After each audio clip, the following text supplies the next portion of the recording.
se supone que tienen algún contacto, alguna relación con el espacio intercelular.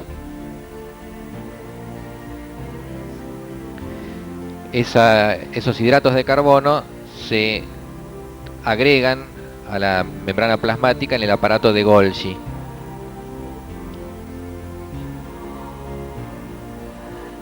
Se encuentran en un 5% los hidratos de carbono del total de moléculas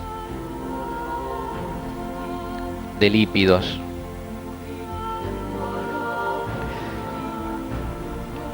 Los más complejos de los glucolípidos son los llamados gangliósidos,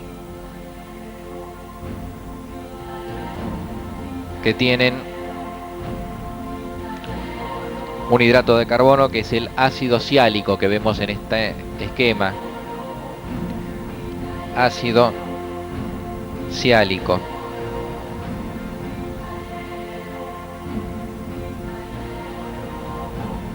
El ácido siálico también se lo conoce con el nombre de ácido acetilneuramínico, y así lo van a encontrar posiblemente en los libros. Ácido N-acetilneuramínico, y se abrevia NANA.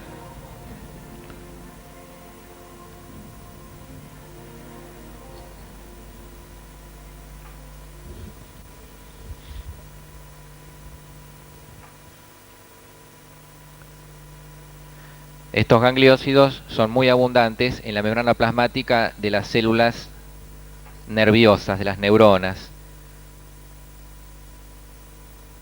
Hay más de 40 tipos diferentes de gangliósidos. Las funciones de los azúcares en la membrana plasmática dependen de cada célula. En las células epiteliales, por ejemplo, se los encuentra en la superficie apical de las células, y parecería que protegen a la célula del pH ácido o de las enzimas. Tienen efectos eléctricos también, como por ejemplo en la mielina, que recordamos que la mielina es la membrana plasmática enrollada, y ahí los glucolípidos tienen efecto en el aislamiento y la conducción eléctrica. También actúan los hidratos de carbono en procesos de reconocimiento celular.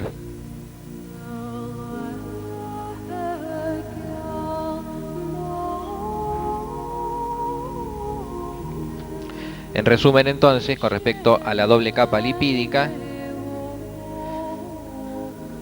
decimos que es fluida, que las moléculas pueden difundir rápidamente dentro de la bicapa, raramente pueden hacer un movimiento de flip-flop o de molinete, son anfipáticas, tiene fosfolípidos, tiene colesterol y tiene glucolípidos. Es asimétrica la bicapa lipídica porque es distinta del lado externo del interno.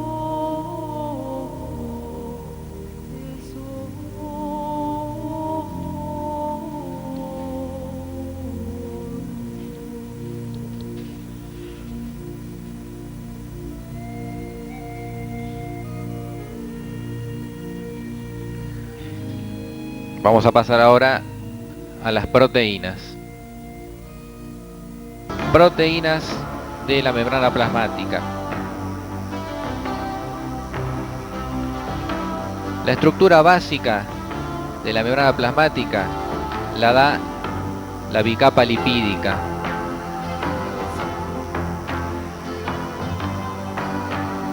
Pero sin embargo, las funciones las producen las proteínas. La estructura la dan los lípidos y las funciones las cumplen las proteínas. De acuerdo a la cantidad y a los tipos de proteínas, la composición de la membrana es muy variable. Puede ir desde un 25% de proteínas una membrana hasta un 75%. El promedio es que tenga un 50% de proteínas.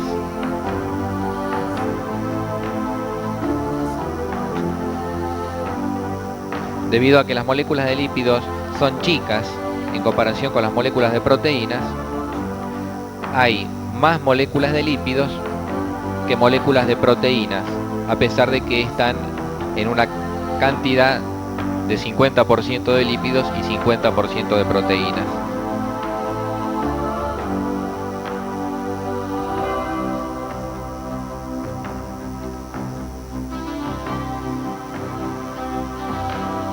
Igual que los lípidos, las proteínas de la membrana también pueden tener azúcares unidos. Esto se ve sobre todo en la superficie externa de la célula, en lo que se denomina la cubierta celular o glicocálix.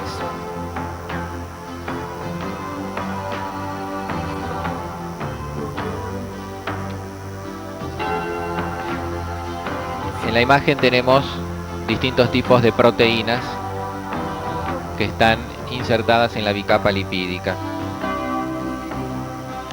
Algunas de las proteínas se extienden a través de toda la bicapa lipídica. Por ejemplo, esta atraviesa toda la bicapa, o esta que está acá.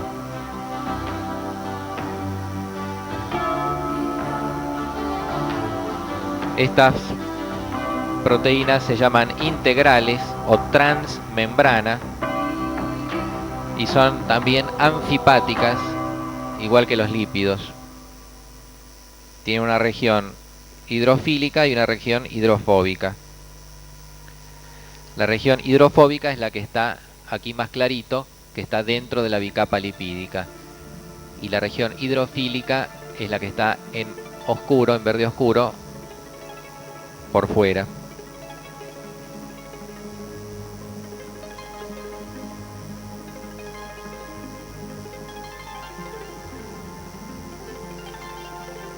Otras membranas, otras proteínas de la membrana se encuentran en la superficie interna. La tenemos aquí, en la superficie interna únicamente de la membrana, o aquí. Y están unidas directamente a los ácidos grasos, como esta con el número 2, o unida a otra proteína, como la que está con el número 3.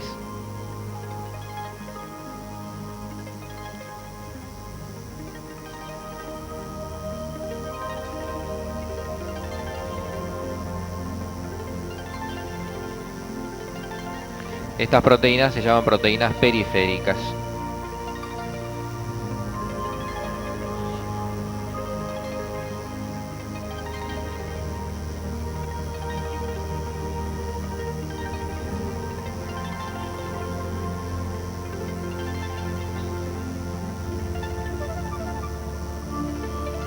Desde el punto de vista molecular, tenemos 6 formas por las cuales las proteínas pueden estar asociadas a los lípidos de la membrana. Vamos a ir analizándolas.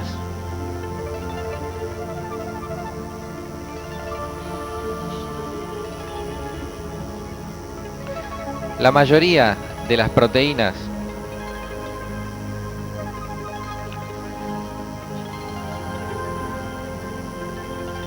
atraviesan la bicapa lipídica, que la tenemos acá en gris,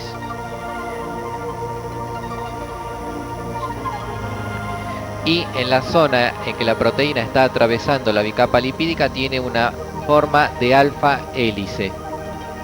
Recordamos la estructura secundaria de las proteínas, que podía ser en alfa hélice o en beta configuración.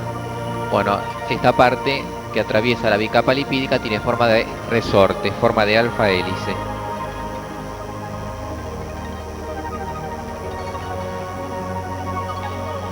Una forma es que la proteína atraviese la bicapa lipídica una sola vez.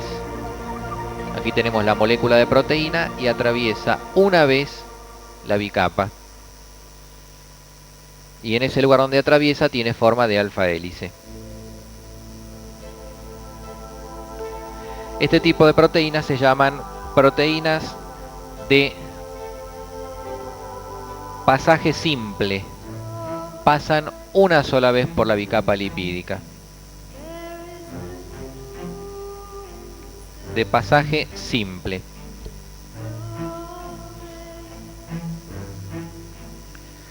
Al lado tenemos una variedad donde vemos que la proteína atraviesa la membrana lipídica con su forma de alfa hélice, pero luego da la vuelta, se vuelve a meter, vuelve a atravesar, otra vez da la vuelta y luego otra vez vuelve a atravesar, en este caso en 3 veces.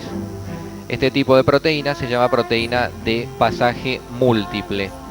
Cada vez que pasa la membrana, tal como se aprecia ahí, tiene forma de alfa hélice.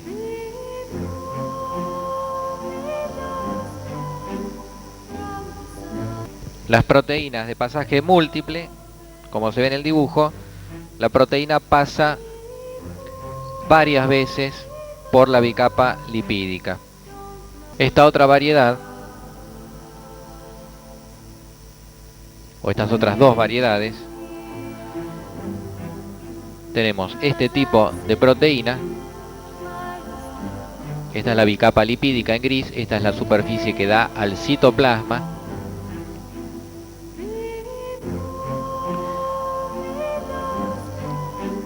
Y tenemos acá una proteína que se encuentra unida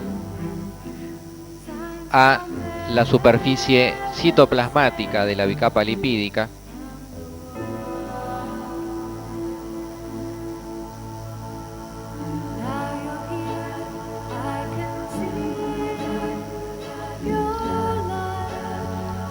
Lo puede hacer esa unión a través de un oligosacárido.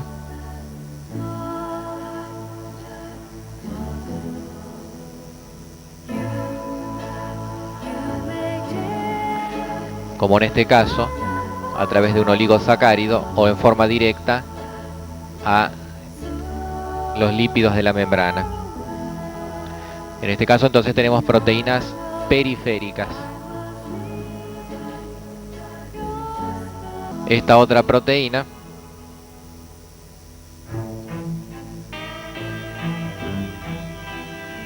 puede estar unida con otra proteína. Esta proteína verde está unida a otra proteína. Este es el quinto tipo de proteína que puede haber en la membrana. Una proteína periférica unida a una proteína integral.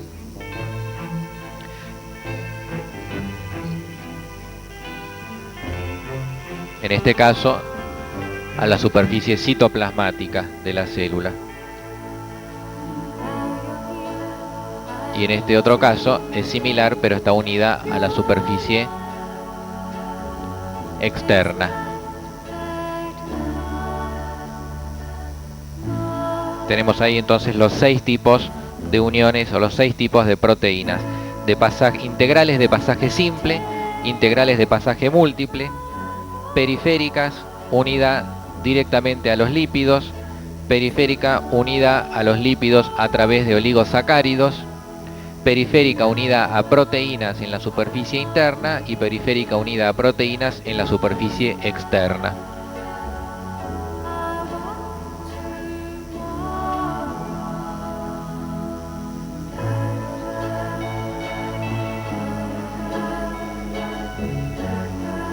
La unión de las proteínas periféricas a la bicapa lipídica puede ser a través de una unión tioéter a un grupo prenilo. Esto es una cuestión de química. O puede ser una unión de tipo amida. Ahí tenemos otras dos posibilidades, que las proteínas periféricas estén unidas por una unión éter o por una unión amida.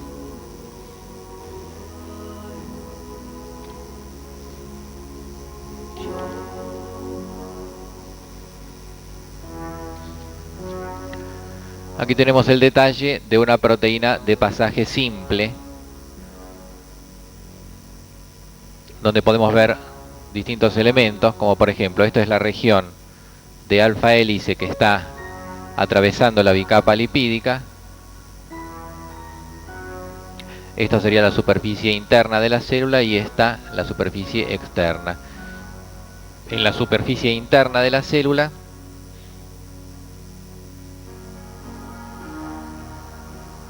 hay grupos sulfhidrilo libres, mientras que en la superficie externa de la célula hay puentes disulfuro. Esto es un puente disulfuro, son dos azufre, puente disulfuro entre la misma proteína, en distintos puntos de la misma proteína. Eso es una característica de la superficie externa. Y también en la superficie externa hay hidratos de carbono, en la interna no hay.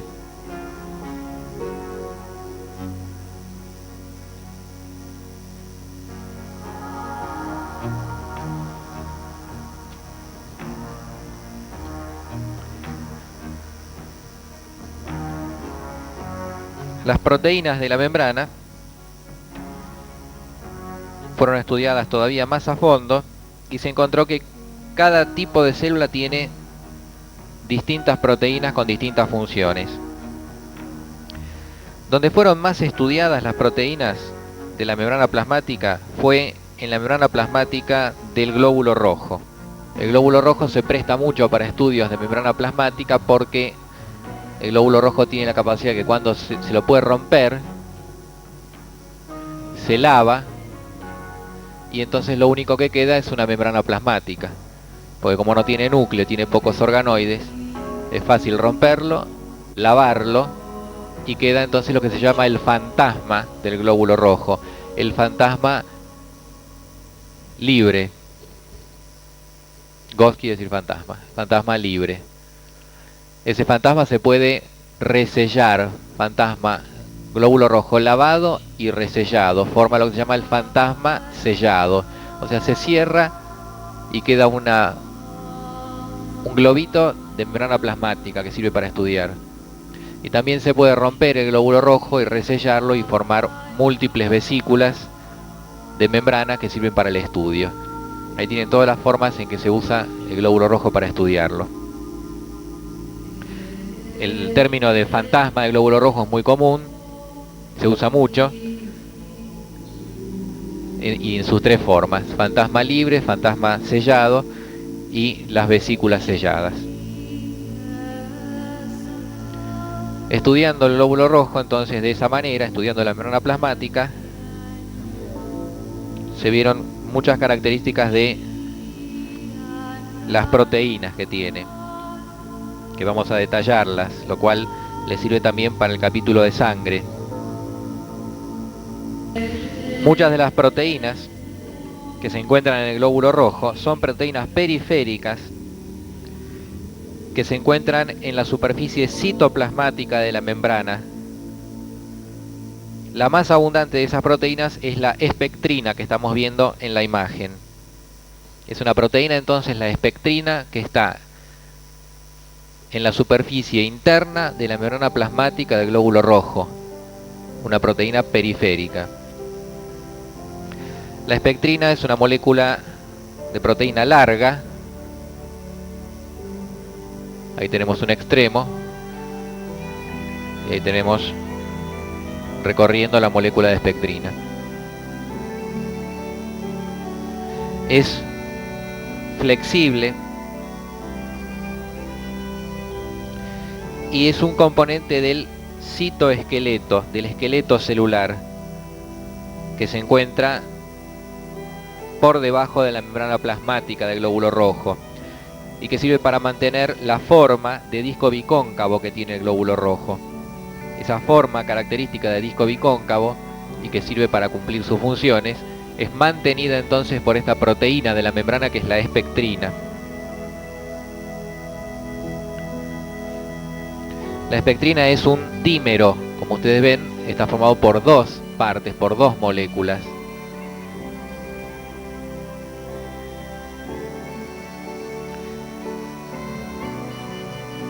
Se llaman cadena alfa y cadena beta. Como suele suceder siempre que hay un dímero, a uno se lo llama alfa y uno se lo llama beta, estas dos cadenas.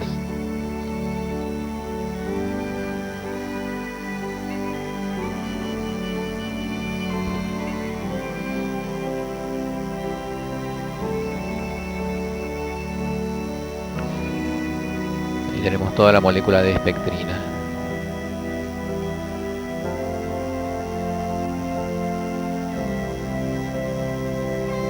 Son eslabones flexibles, como una especie de collares de juguete formados por unos eslabones que se pueden doblar. Tiene ese mismo aspecto.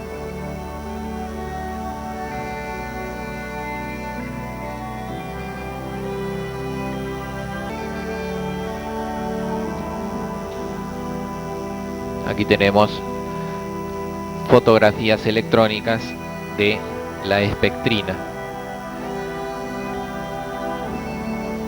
Son con mucho aumento. Acá se están viendo las moléculas. Es la máxima resolución que puede dar el microscopio, ver directamente las moléculas.